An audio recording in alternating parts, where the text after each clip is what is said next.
Hello and welcome back to the New Wave Hockey Podcast. My name's Link Dansevich. I'm your host for today, and I am back after a month of being just kind of dormant.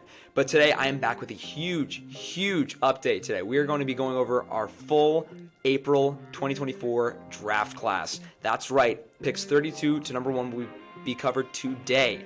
I will be going in much more depth in the top 10 than I will through picks 11 through 32. If you want more in-depth research on those picks, please go check out my podcast down below. It will be released the exact same day that I'm releasing this YouTube video, so definitely go check out both if you want to inform yourself about this draft class, because it's a very exciting draft class. I mean, now we're coming to the end of the season.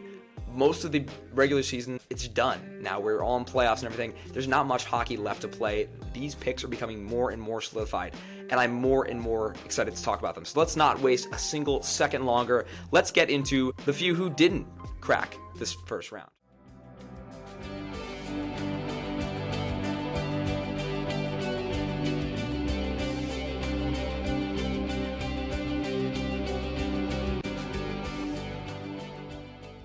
Now, here's 40 through 33. These are the guys that just didn't make the cut in my eyes. Starts off with Harrison Brunick, Beckett Seneca, Cole Hudson, Jesse Pulkkinen, Charlie Ehrlich, Dominic Bedinka, Tarek Parasak, and Dean Letourneau. These guys just didn't either have the production, the potential, or just the tools that I was really looking for. These are great players by any standard. I just really left them off my list for a varying of reasons. As you can see, Cole Hudson's here. He's pictured. He's really one of my favorite offensive defensemen in the class, but again, just didn't really cut it for a first rounder. People that I could see rising out of this tier in the May mock draft or the June one, probably Beckett Seneca or Dominic Bedinka, maybe even Dean Letourneau. They're very interesting prospects, but those are the guys who didn't make the cut. Let's get into the full first round mock draft. And at number 32, we have from the Medicine Hat Tigers in the WHL, Andrew Basha, a very productive winger. Does play on a line with Caden Lindstrom. That's kind of how he gets most of his points. But as you can see, in his pros, very high IQ, great off-puck movement, really good compete, at least on the offensive side of the puck, and good, at least north-south skating. I like this prospect a lot. I think he's going to be a very solid top 9 winger in the NHL. He's a pretty safe pick, I would say. His cons, stick handling, needs to get better at that. Spatial awareness on defense, and especially defensive reliability are his 3 big issues. But besides that, Bash is a very productive player. It's safe to say that he's probably going to be in the first round in this mock draft when it's all said and done. And at number 31, I have Simon Zetter from Rögle BK in the J20 National in Sweden. He's been in and out of the lineup in the SHL. I really like the way this guy plays. Super big, plays really physically. He has a very toolsy set. Stick handling wise, pretty solid. He's got a good skill set. And he's very physical on the puck. So I love that. He projects as a really nice middle 6-2-way center. You can't really buy that. That's great to get that in the second or first round. Cons, obviously he needs to get a lot better at skating. Inconsistent effort sometimes, and sometimes his sense in the offensive zone is not great. Overall, very solid prospect. Just needs to shore up a little bit of loose ends, and he'll be ready to go. Next on my list at number 30, I have the playmaking center from Guelph in the OHL, Jet Luchenko. Obviously, being a playmaking center, he's great at play driving with the puck. Skating is one of his biggest assets, and his stick handling and his little skill set with the puck, really solid. And it also makes his passing and playmaking really good. I really like the way that he makes passes really quickly and just behind the back and everything. He does a lot of things really well. However, in terms of cons, he's not very reliable on defense, very inconsistent effort, and he's really had a terrible end to the year. He really started off strong going into January, but then he's kind of fallen off through these next few months, which has dropped him down to 30 in my opinion, and may even drop him outside of the first round. However, a really solid playmaking center prospect. I think he's a very intriguing buy for any team in the first round. And at number 29, we have Teddy Stiga from the USN TDP. He is one of my favorite high risers on this list. He does everything really well. High IQ, great sense in the zone, really good off-puck movement, stick handling and skills are really there. His passing and playmaking ability is all there. He's really good at a lot of great things. He just isn't a master at anything. He's very raw, in my opinion. He needs a lot of fine-tuning on his skills, on his skating, and he has a lack of size. It's going to be a disadvantage for him at the start. However, I still have him as a projection as a really good top 9 playmaking wing. He really should make an impact on any team that he plays for. At number 28 is where I believe I have my riskiest prospect yet, Aaron Kiviharju from HIFK in the Liga. He is a great offensive defensive skill set, high IQ, great skating, good passing and playmaking abilities. However, the biggest drawback with him is that he missed pretty much the entire season. He played 7 games, all in October, and then he missed the rest of the season. Missed the World Juniors, missed everything. And that knee injury combined with a lack of size makes him a huge risk. However, I believe that the reward attached to that risk can be very worth it if a team develops him into the right type of player. He could be a very solid offensive defenseman for any team. At number 27, I have Matvei Shuravin playing in the Russian second league in the MHL. He's a very solid defenseman, almost the anti-Aaron Kiviharu here. Good skating for his massive size, he's 6'3", high IQ and composure in the defensive zone, and his passing and vision is very good. However, his huge drawback is the lack of production and just no offensive game. If you look at the way that he shoots the puck, he has to set up for a little bit. There's a lot of drawback with him, and I think it may even help him slide out of the first round entirely. However, if you pick him, you have the potential of getting a really solid shutdown two-way defenseman. And at number 26, I have Emil Hemming from TPS in the Finnish League. His pros, he's a very high upside power forward. His tools and his size should really translate well to the NHL, along with his really solid shot. He's got a cannon on that arm. Very high upside. I think his potential is going to carry him over the top. However, cons, consistency. He needs to put in work more often. His edge work is also a problem. His skating's been fine, but again, edge work and just kind of lateral movement is going to draw him back, and his lack of production in this year in the Liga. If he would have stayed in the Finnish second, I think he would have been higher on this list. But besides that, he projects as a good second line power forward. At number 25, one of my favorite prospects in the entire draft, John Mustard from Waterloo in the USHL. His pros, he's got aggressive compete, a very high IQ, and he just finds a way to score. His scoring ability, I think, will translate very well into the NHL. His cons, a lack of production. In the USHL, you need to be doing a little bit better than 55 points in 58 games in your draft year if you want to be a first-round pick. Inefficient stride, and he's kind of just a jack of all trades. He's not elite at anything, but he's really good at a lot of things. He's going to be a very dynamic top 6 wing for any team that picks him. At number 24 on my list from Lethbridge in the WHL, I have Miguel Marquez. Offensively, a dynamic talent, a good playmaking wing. He's going to slot in really well. His stick handling makes him really solid. His passing combined with his vision, he makes a lot of good passes and sets up a lot of good goals. And he also has an above average shot for 28 goals this season. He's a very solid player on offense. On defense, though, is where he starts to lack. Defensive reliability, a lack of size, and inconsistent effort makes him a little bit of a pylon on defense, but again, if he can overcome those issues, he'll be a very solid first-round pick. Next up, at number 23, I have one of the highest risers in the draft, Michael Hage from Chicago in the USHL. His scoring potential is really out of this world. The Michigan commit is going to be an absolute boon for the Wolverines next year. Combined with his skating, he can go end-to-end with no issue. Along with the possibility that he's going to be a natural center in the NHL, why wouldn't you take him in the top 20? He does a little bit too much. He loses the puck a little bit often. And on defense, I've seen him give up on back checks. He is physical and he will throw the body around, but again, sometimes the defense needs a little bit of shoring up. He should be able to do that, though, at Michigan. Next up at number 22, I have E.J. Emery from the USN TDP. This big shutdown defenseman has a lot of defensive tools. His defensive aspects of his game are really advanced for someone who's 17 years old, and he should be only able to elevate that game at UND next season. His size, his tools compared with the skating should really make him a physical presence in the NHL.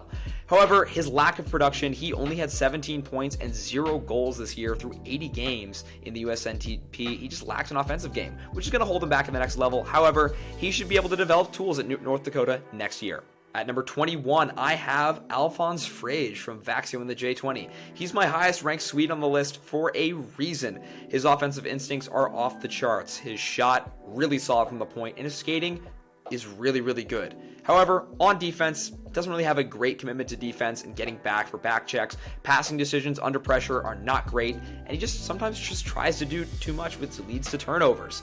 I project him to be a fantastic dynamic offensive defenseman with great power play quarterback capabilities. At pick 20, I have Nikita Artamonov from Torpedo in the KHL. This guy is just such a hard worker. A high motor, he's always moving on the ice. You'll never see him not competing for the puck. Combined with a great sense and off-puck ability, with a good passing skill, he really is one of the better prospects in the draft. He put up a lot of points in the KHL, which is a very hard league to put up points in. However, drawbacks, skating, he's got to get better at that. He slowed his production from December to now. He hasn't been as consistent, and he's a very raw prospect. A lot of time and effort will be needed to develop him. However, it's very worth it. You see the work ethic on the ice every single shift, and I think he's going to be a very solid NHLer at the next level. Next on my list at number 19, Sasha Boisvert from Muskegon in the USHL. He's really shot up the rankings in the last few months. His shot is a huge part of that. He projects as a really solid goal-scoring center, and he has 34 goals to boot. Combined with other offensive instincts that allow him to be just a dynamic threat down the middle on the ice. His skating is also really solid too. He's going to be a great play driver. However, cons, his development as a center. We don't know if he's going to stay as a center or if he's going to be moved to the wing. That's a big question coming into his draft year. He needs to compete more consistently, and he needs to use his size a little bit more. But otherwise, a very solid prospect who will develop very well at the University of North Dakota. Next up, at number 18 on my list, I have Trevor Connelly from Tri-City in the USHL. This may be a little bit low for him because he is just absolutely incredible on offense. He's got a great play driving ability. His skating is so well developed. His shot is incredible, and his production. He puts up a ton of points, and that should translate very well to the next level. Also, his effort, fantastic. However, he does not have the best, IQ and decision making. His passes can be a little bit knuckleheaded at sometimes, and he just tries to do too much because he's a very confident player. Combined with some off-ice issues, he's really dropped from a pretty safe top 12 pick, but now he is at number 18, and we will see where he goes from there. At number 17, I have a very safe pick in Maxime Massé from Chicoutimi in the QMJHL. His pros, he's a very complete player. It's so hard to pick apart his game because he just is so well-rounded in every single zone. His shot is probably his best asset as he's going to be a very developed goal scorer at the next level. Combined with his compete and his aggression, it will make him really solid. What holds him back? His skating, and he's really slow. His pace of play is just not up there to other players. However, he still should project to a very solid top 6 two-way wing with penalty kill capabilities. At number 16, I have Liam Greentree in Windsor from the OHL. They had a terrible season despite Liam Greentree's incredible play. 90 points in any OHL season is fantastic. That's really just driven from his incredible shot, his high IQ plays in the offensive zone, and his just size and tools. He makes things happen physically. However, cons, he's very slow in skating. His skating is just not great, and he doesn't have elite traits to help him overcome that skating. However, despite all this, he should be a great first-line, second-line sniper in the NHL. At number 15, I have Igor Chernyshov from Dynamo Moscow in the MHL. Despite his lower size, he's still a very solid power forward. An explosive offensive game. He just creates plays with his body. He's really solid on both ends. In terms of his IQ, his awareness just helps him create such great passes in the zone. However, his drawbacks: edge work needs some work. His side-to-side movement isn't completely there yet. His compete is a little bit inconsistent. I will vouch for him and say that he was playing in the MHL a lot, and he looked kind of bored in those games because he was just dominating in the MHL. Otherwise, he should project as a really solid top 6 option as a power forward. At number 14 is where we get into our high upside players. All these players from 14 to 1 are guys that I would categorize as having elite potential or potential to be a top line defenseman or a first line forward. That starts with Carter Yakimchuk from Calgary in the WHL. He is such a really put together offensive defenseman. His shot, probably one of the best in the draft. He's got a cannon on his right arm there. Skating wise, very solid. He helps with the rush. He's also one of the first ones back on the back check, and his IQ is off the charts in both zones. However, I will say his awareness and defensive positioning, not really up to snuff. He does have a tendency to panic under pressure and miss passes and all that. Not great as well. He also needs to have better discipline. He was one of the leaders in penalty minutes in the WHL this season. That can't be good for an offensive defenseman. But, however, ignoring all of that, you have a top pairing offensive defenseman who can shoot and score maybe 20 goals a season. At number 13, I have the former number 2 consensus overall guy, Cole Yzerman. Despite what he's done in the USN TDP, he kind of had a disappointing season. He is still the best shooter in the draft by far. He scored 74 goals in 73 games played. That's incredible. Being a goal per game in your draft year, that's almost unheard of. He does hit kind of well, lays the body. He's not afraid to do that. And his off-puck movements, he's able to find a place in the offensive zone where he's going to be able to score. But outside of that, he doesn't compete. Defensive liability, lack of patience. He takes a ton of shots every single game. Doesn't really pass it. If he could just get over some of these issues, he could be one of the best goal scorers this league has ever seen.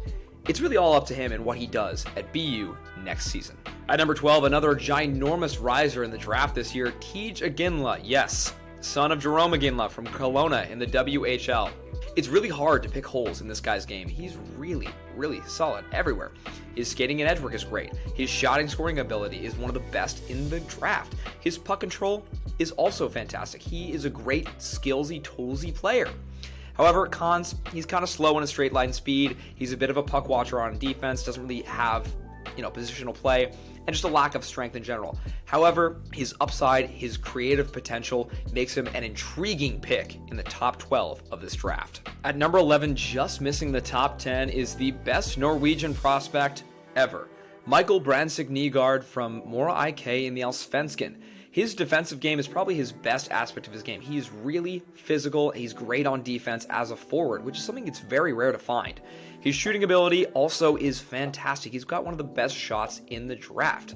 His playoff with Mora IK has been incredible because of the goals that he's been scoring. He's also always moving on the ice. His compete is really unmatched by anybody in the Allsvenskan. He projects as a really good two-way winger on the first line. What's going to hold him back is going to be his lack of offensive creativity, stick handling, and just overall skating, but he has the tools to succeed at the next level, which is really what matters. Now we've reached the top 10 of my mock draft. If you want an in-depth analysis of the entire draft, please check out my podcast down below where I go in depth into every single pick. From 10 to 1, I will be going super in-depth, including clips. But if you want more content and you want more in-depth analysis about the other 20 or so picks that I just mentioned, please give my podcast a little listen below. Now, number 10, Konsta Helenius from Jukurit in the Liga, the number 1 Finnish player in the draft. And so far, Central Scouting has him as the number 1 European player in the draft. He is so creative. He just does so many incredible things on offense. If you just see his IQ and his just movement in the offensive zone, it's really hard to put him outside the top 10. I had a hard time having him outside the top 10 for a little bit during this entire year. He is such a good and creative player. If you just see the plays that he makes in his own zone, he's great. His compete, also electric. He loves getting involved in plays on the wall. He just competes for the puck. He loves to just get out there and get physical. He does have an above average shot too. If you see some of his goals in the Liga, they've been really, really impressive. For a young 18-year-old to get 14 goals in the Liga, that's not nothing. He has good production up there. What is going to hold him back in the next level is, again, a slow skate speed. He has an inefficient stride, but he does get good movement under him. His stick handling needs a little bit more fine-tuning. I mean, it's not completely there yet, but it will be in a few years, maybe. And his size. He does have a physical type of play, but his size does not really back it up. What I hope for is just for him to just keep going and just keep developing along this path, because he really looks like he could be a fantastic top-line playmaking center for any team. I'm a big fan of Konsta Helenius, and I really think he is a top 10 player in this draft. Moving on to number 9, I have Berkeley Catton from Spokane in the WHL. He had one of the best WHL seasons ever. 116 points in 68 games played, 54 of those being goals. He is such an electric, dynamic offensive playmaking player, and he could even be a natural center in the NHL, which is an even scarier thought. His stick handling and his passing is just the hallmark of his game. His passing ability is going to translate so well to the NHL. He makes really creative plays. Again, I cannot wait to see him play next year. His edge work and lateral skating, again, very, very good. I think his edge work is the highlight of his skating ability. He's a little bit slower than most other players. I like his plays on the rush, but again, I think he's not the fastest, but his edge work, lateral skating, very, very solid. He is lethal on the rush. Almost all of his goals have come on the rush this season. He is one of the best players at generating that, and I would love to see him transfer into like a little bit more of a diverse way of scoring, but being a lead on the rush, again, no complaints from me. My cons for him is, again, I'm a huge, huge believer that if you don't put in effort along with great production, it's not going to translate. His compete he needs to get better at just giving more effort. I want to see more effort out of him. I think he had a fantastic year. I think anybody could say he had a fantastic year, but if you don't put in the effort, you don't put in the work, it's not really going to matter. His defensive play needs to get a little bit better, and again, he's got to bulk up. He's one of the smaller players, but other than that, he projects to be an incredible play-making wing or center. We'll see what he plays in the next level, but I'm a huge fan of Berkeley Catton. He might be a riser come May. At number 8, Zane Parekh. Defenseman from Saginaw in the OHL. He is the best offensive defenseman in this draft. Point blank, period. Elite offensive instincts. He is just the top line creator for Saginaw, but just he's a defenseman, which is incredible. If you just see the movements that he uses, his body just moves in such a way that he can just fake out defenders. He's just really solid at just moving people out of the way without even touching them. Also, the power play quarterback potential just cannot be ignored. If you draft him, Zane Parekh, in the first round with like your top 5 pick, you're getting somebody that's going to slot in as a power play guy in 2 years. He's so good on the power play. Defensively, though, is where his big questions arise. Is he defensively capable to play defense at a high level on a top 2 pairing in the NHL? I don't know. He's gotten better over the rest of the season, so that gives me hope, but we will see.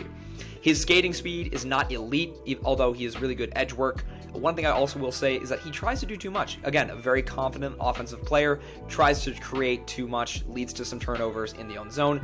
But you're a fool for thinking that Zane Parekh is another Tony DeAngelo or a Ryan Merkley or Adam Boqvist. He is the real deal at number 8. At number 7, another defenseman from the OHL, Sam Dickinson. Probably one of the most complete defensemen in the entire draft.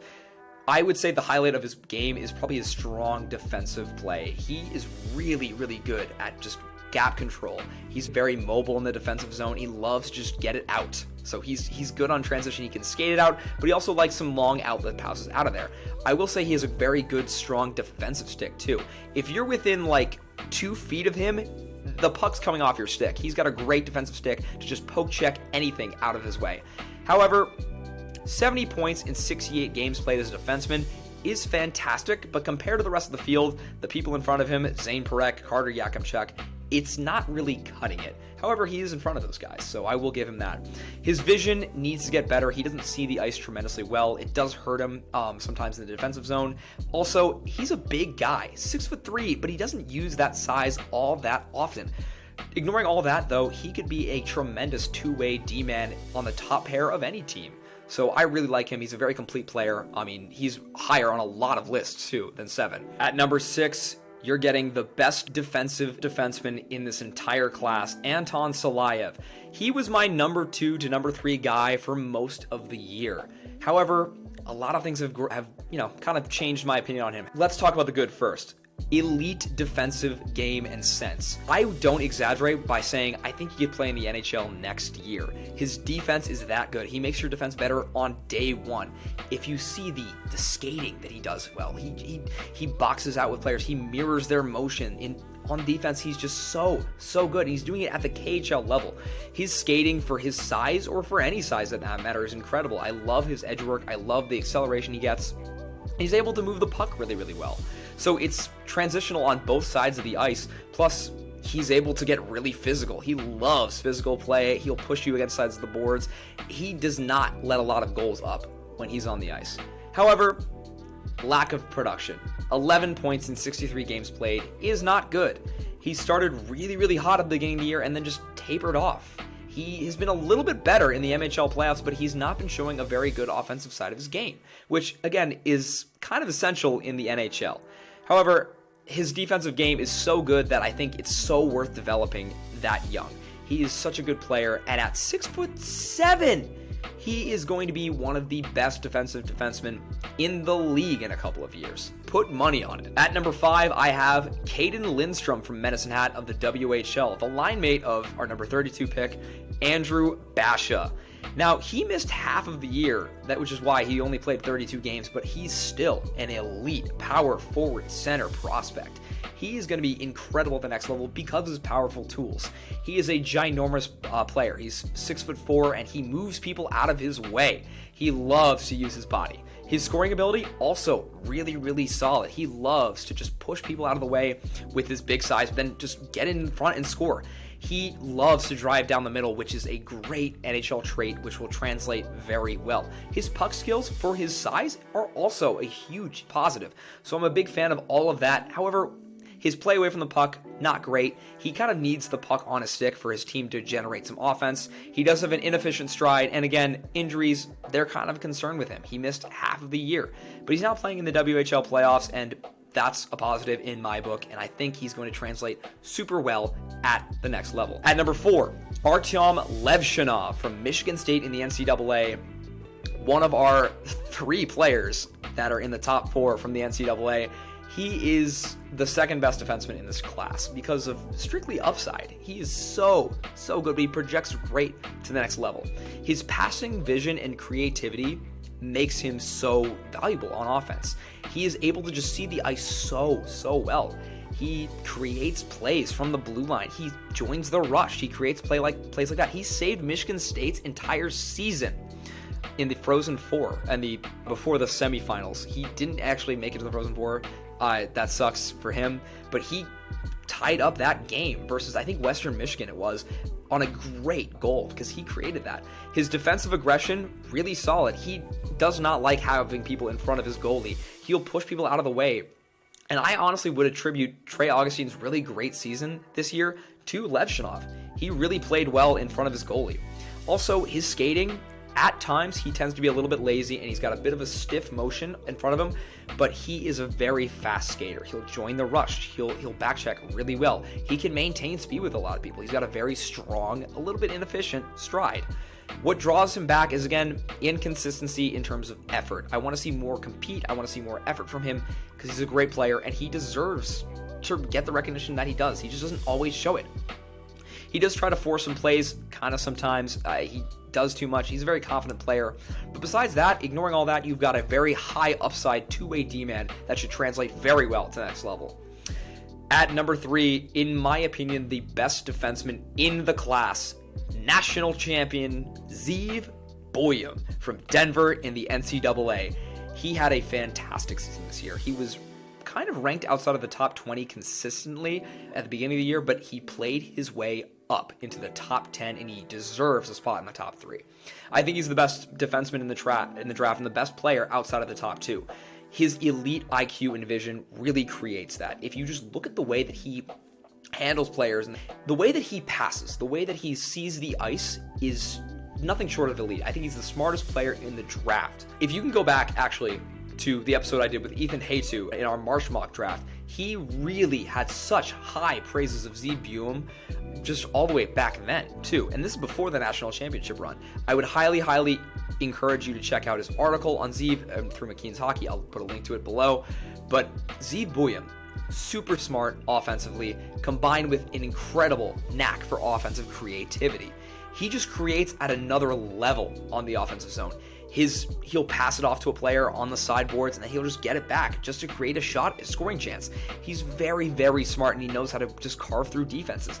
If you see his assist in the national championship of the game, he draws 2 players to him and then passes it to a wide open forward. He's just so good at creating on offense, and that's partly driven by his amazing skating and edge work. He does so well on his skates. He's just really fluid in his motions. I'm a huge fan of his edge work. I think it's one of the best in the draft.